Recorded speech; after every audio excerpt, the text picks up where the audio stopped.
Well, hello everybody. You might have seen it in the news already, or maybe you haven't and you're still about to witness it, or you're still about to gonna see it. But they found a new avian virus, so the bird flu virus, in Belgium, in Ostend.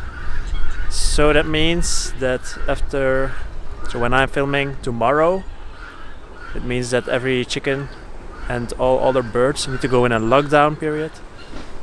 So what does this mean for people like me and you who just have some chickens in their garden?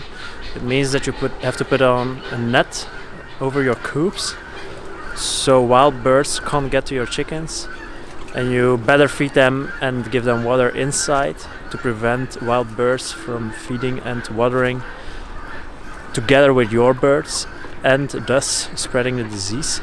But I've dealt with the bird flu virus for quite some time, so my birds are year-round protected against this.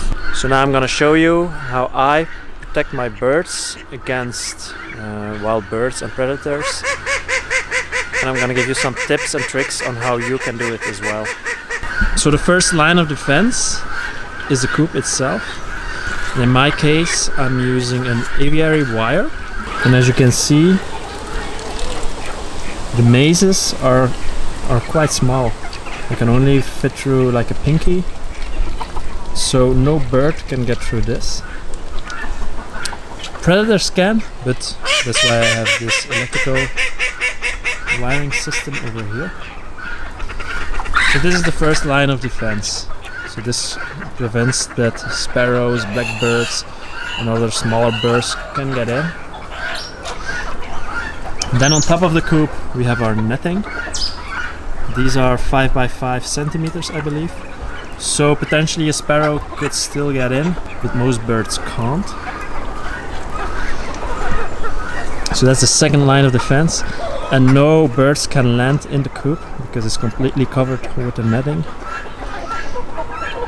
And then third of all, we have our electrical fencing from Gallagher.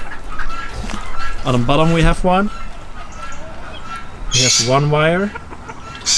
This is not really for birds, but more from predators like foxes and stone martens. But then on top, I've placed a double wire. So this one and this one has electrical current on it. So when a bird lands and he wants to roost on the aviary, it can't, because it will touch one of these two wires, or even both, and the grounding wire. And when it touches both wires, then it will get a shock and it will never return. The bird will never do this again. They learn this very quickly. Birds, cats, predators, you name it. Every animal that comes into contact with this wire, they will immediately learn that this is not a good place to be because they get shocks. This is the device that powers the electrical fence. It's an M120 from Gallagher. And it's actually quite cheap. I believe this model is like 300 euros. And all the cables and stuff is maybe like 60 or 70 euros, so, or even a bit more. Yeah, of course. My coop is quite big, so when you have a smaller coop it will cost you about, then you can also go with a smaller model, like an M50, so that's the previous model I had. And then of course it's not that big of an investment, because you have to realize when bird flu gets into your flock, this means that you have to call the authorities. So first you have to call the vet. He will come over and check if it's definitely bird flu or not. But when you have a lot of dead birds in like 1 or 2 days, then chances are very high, especially when you live near places where there are a lot of waterfowl that fly over or that come to rest. And if your property is close to like rivers or lakes where there are a lot of birds, then you're in a high risk zone. So definitely keep an eye on that.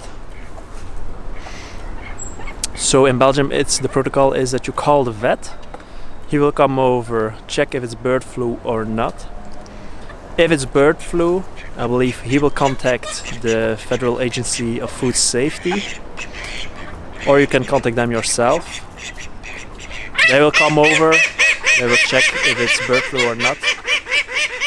They will examine your birds, the dead ones of course, maybe even a live one with symptoms. And when it's bird flu, sadly everything needs to be euthanized because it's a highly contagious virus, and yeah, it's probably even for the animals the most humane thing we can do. Apparently the strain that has been found in Belgium right now isn't harmful for humans, so that's like one relief, so we don't have like a double lockdown with the coronavirus. But the chickens need to be locked up, so both we and the chickens are in lockdown right now. But as you can see, in my case, this is my permanent setup. So if you're planning on making a new chicken coop, make something similar like this, keep the netting over it year round. Use some electrical fencing, preferably from Gallagher of course, and this will keep everything outside. I guarantee you this, because I'm not really, I still don't live here at my place, and we're still working on the house. It's almost finished, so I believe within a month or two we will move over here. But with this electrical fencing, the netting, and of course the tiles that you can see over here, my animals are safe against birds, against predators, and what have you. Especially when you have ducks and other waterfowl, it's very important that you lock them up right now, because waterfowl have the tendency to flock together. So when migrating birds see a lot of waterfowl in your garden, they might think like, oh yeah, this is a good resting place, and then they might land in your coops or in your garden, and then of course contamination happens very quickly. So to avoid this, you better have a good aviary that protects your animals against wild animals.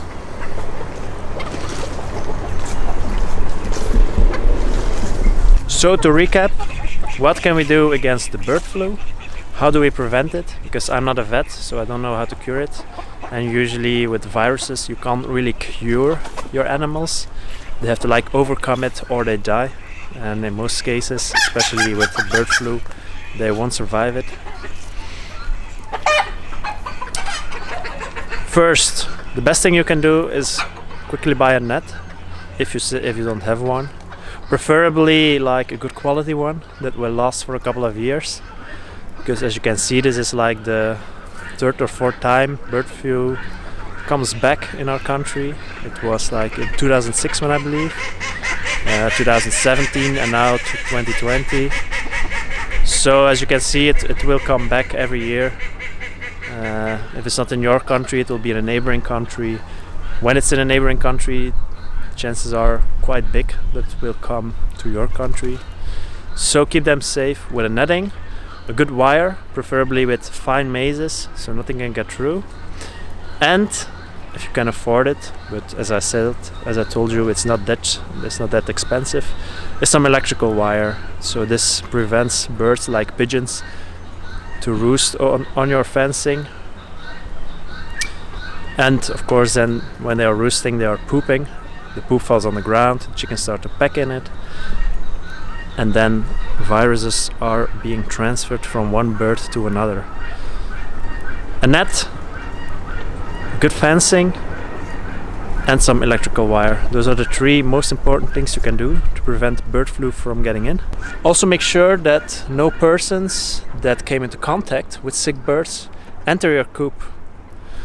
If you for some reason do have persons that come visit you and they want to run inside the coop, make sure that you tell them up front that they need to wear clean clothes and clean shoes. So shoes in which they didn't come into contact with their own birds or other birds, to prevent diseases.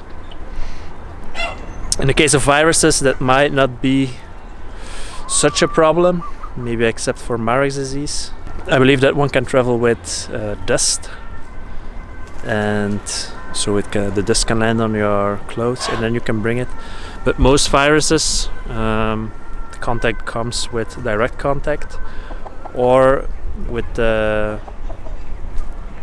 vector, like let's say mosquitoes, for example, are like a very good or yeah, in my case a very bad transfer mechanism of viruses from one bird to another. If you have a solution to keep like mosquitoes out of your chicken coop, please leave something in the comments below, because that's something I really don't have. I didn't find like a solution for it. That's like one of the very few ways that diseases still come into my chicken coop. So if you know a solution for that, leave something in the comments below. I'll leave some links down below in the description where you can find the electrical fencing, like the ones that I'm using, and a link to the Federal Agency for Food Safety, where you can report something when you do find dead birds in nature. So it could be wild birds, or if you find some dead chickens or ducks or whatever poultry you're keeping, so you know which number you need to contact. And remember, stay safe yourself because of the coronavirus. Keep your chickens safe for the bird flu, and stay calm and keep on breeding chickens. That was it for today. Thanks for watching. Goodbye.